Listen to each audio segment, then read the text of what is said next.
अखिल भूमंडले सर्व शिरोमणि मुनि समाज के संस्थापक आदि मुनीश्वर योगेश्वर सदगुरुदेव श्री मुनि महाराज की जय।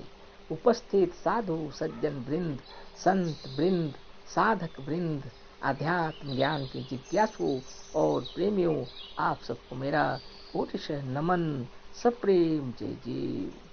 तो सदगुरुदेव की वाणी पर विचार चल रही है ना, शांतिदायी विचार हम लोगों ने देखा है ना कितनी बड़ी बात है। तो मन की तरंगे आनंद में भर जाती हैं गुरु की वाणी से, है ना। हाँ, तो भजन संख्या 48 योग की महिमा पर चर्चा करेंगे। हाँ, संगीत लिखा हुआ है, आप सबको पता है, हमें भी पता है, आपको भी पता है, लेकिन गुरु की वाणी को याद करने के लिए बारंबार विचार करेंगे, इसमें क्या तकलीफ है ना। बताएं तुम्हें योग क्या वस्तु देगा, कैसा है क्या है कहाँ पर मिलेगा।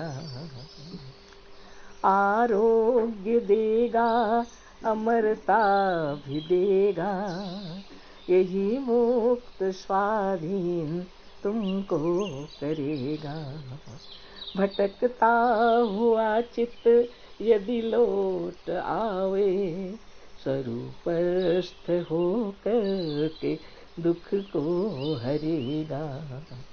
बताएं तुम्हें योग क्या वस्तु देगा, कैसा है क्या है कहाँ पर मिलेगा।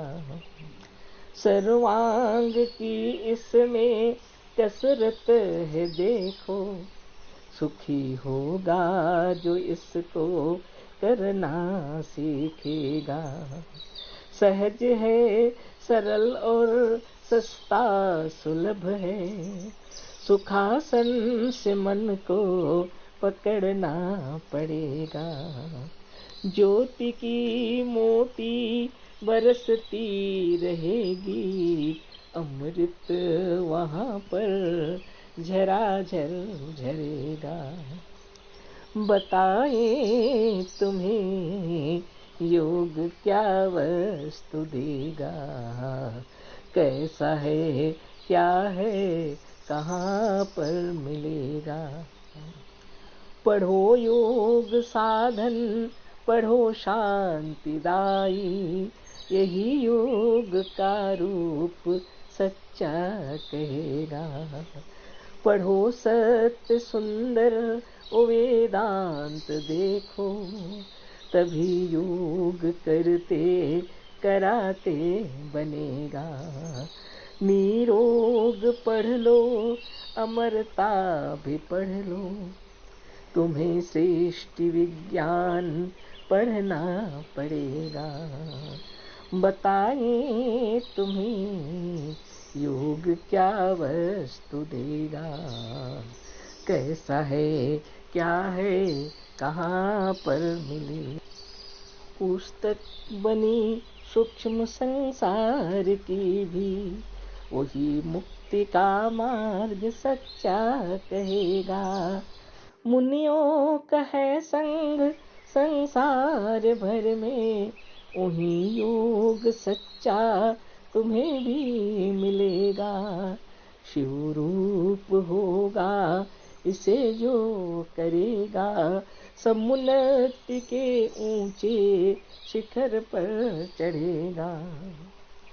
बताएं तुम्हें योग क्या वस्तु देगा, कैसा है क्या है कहाँ पर मिलेगा। सदगुरुदेव शिव मुनि महाराज की जय।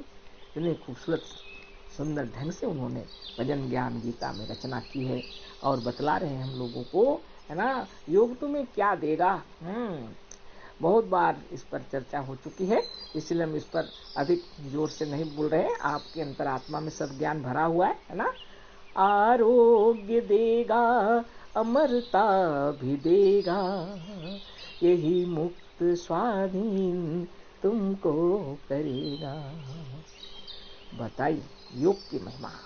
आरोग्य देगा, अमरता भी देगा, यही मुक्त और स्वाधीन भी करेगा, है ना। कितनी बड़ी बात सदगुरु बता रहे हैं। भटकता हुआ चित्त यदि लौट आवे, स्वरूपस्थ होकर के दुख को हरेगा। अगर हृदय में दर्द है और पीड़ा है, तकलीफ है, तो योग करो। भटकता हुआ चित्त यदि लौट आए और स्वरूपस्थ हो जाए तो वह दुख को भी हरेगा ना। योग की महिमा है, वाह। सर्वांग की इसमें कसरत है देखो, सुखी होगा जो इसको करना सीखेगा। धन्य धन्य गुरुदेव, उन्होंने चक्रवेदन साधन बतला दिए हम लोगों को, है ना। और इतना सहज सरल बता दिए। सहज है, सरल और सस्ता सुलभ है, सुखासन से मन को पकड़ना पड़ेगा। सुखासन लगा करके साधन करने के लिए बोल रहे हैं। जो भी साधन करेंगे, जो भी आसन करेंगे, शांति पूर्वक करेंगे। कहीं दर्द कहीं पीड़ा अगर हो रहा है तो भूल है बोल के और भी इसी भजन ज्ञान में भी लिखे हैं और अनेक किताबों में भी लिखे हैं, है ना। शरीर का संचालन करना है तो आरामदायक करना है, चक्रों में मन को लगाकर ध्यान लगाना है ना। जब आपका ध्यान लग जाएगा तब आह क्या बात हो जाएगी। ज्योति की मोती बरसती रहेगी, अमृत वहाँ पर झराझर झरेगा। समाधि का वर्णन कर दिए होते है ना। आनंद से हो जाएंगे आप और अमृत की वर्षा हो रही है ना। ऐसा लगेगा कि इतने प्रकाश की माने बरस रहे आपके ऊपर, अमृत झर रहा है ना।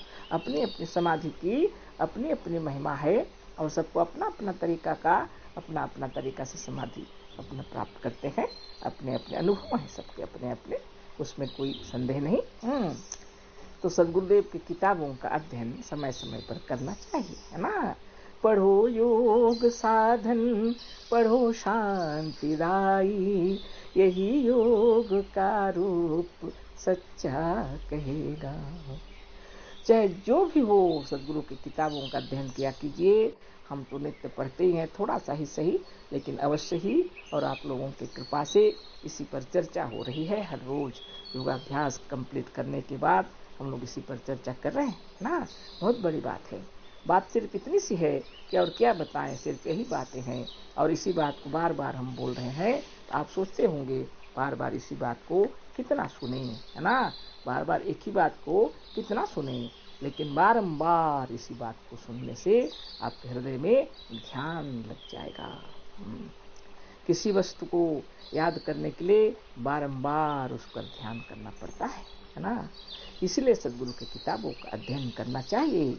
निरोग पढ़ लो, अमरता भी पढ़ लो, तुम्हें सृष्टि विज्ञान पढ़ना पड़ेगा। पुस्तक बनी सूक्ष्म संसार की भी, वही मुक्ति का मार्ग सच्चा कहेगा। अवश्य पढ़ना चाहिए ना। मुनियों का है संग संसार भर में, वही योग सच्चा तुम्हें भी मिलेगा। मुनि समाज में जो ब्रह्म ज्ञान दिया जाता है, इससे उत्तम और कहीं मिलेगा मुझे नहीं लगता। वो आपके विचारों से आप देख लीजिए। शिव रूप होगा इसे जो करेगा, समुन्नति के ऊंचे शिखर पर चढ़ेगा। जो साधन करेंगे तो शिव रूप हो जाएंगे ना। तो सब दिन शिव हम जपना चाहिए। और अशेष अशेष धन्यवाद। सब प्रेम जय जीव, कोटिशः नमन।